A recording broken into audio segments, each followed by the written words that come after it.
In January 2016, we made a whole fictional art fair when we had a solo exhibition at UCCA in Beijing.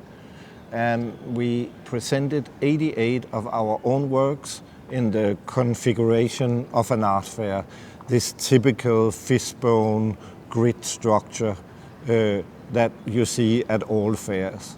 This time, we take away all the other galleries' booths 1 month before FIAC opens and present Galerie Perrotin's gallery booth, standing completely alone in the middle of the big space of Grand Palais. The work also relates to work that we did in the very beginning of our career, where we played with a white cube. One of our very first works was called 12 Hours of White Paint, and the title says it all. We were painting the gallery, the White Cube Gallery, white again and again from 12 noon till 12 midnight. We like to take the familiar out of its usual context. So here we have taken the whole fair away from this single booth. It's a bit like our Prada Marfa store in the middle of the Texan desert, where we took a luxury goods boutique out of its normal environment in Paris or New York and placed it in the middle of the desert, just completely on its own. The booth standing on its own here in Grand Palais, it becomes an object in itself. Also with all the objects in this black and white color tone, it becomes kind of one sculpture, the whole gallery booth. People who work in the gallery become sort of performers. They play a role because this is not a commercial presentation. The works will be for sale in 1 month at the FIAC. Exactly the same configurations of work, exactly the same location.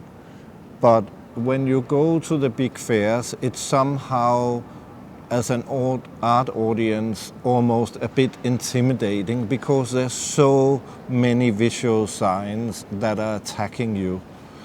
When you see the gallery booths, just a single of them in the middle of the space, it's actually much more intimate and honest.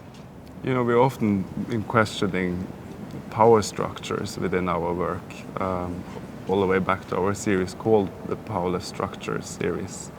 Also here we question where the power is really embedded within an art fair, for instance. You can see it's really not in the architecture, even though we have the feeling it's quite overwhelming when we come into an art fair.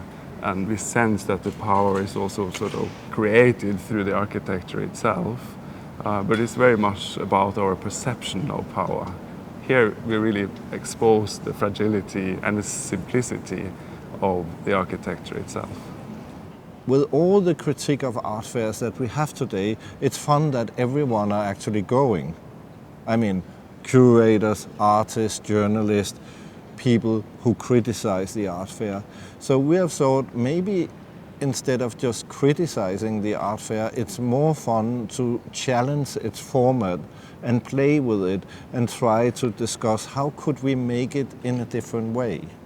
Another very early work from ours that we did in Ljubljana for the Manifesta Biennial, Manifesta 3, where we created actually a small commercial private gallery within the context of Manifesta that took place in the National Gallery of Slovenia.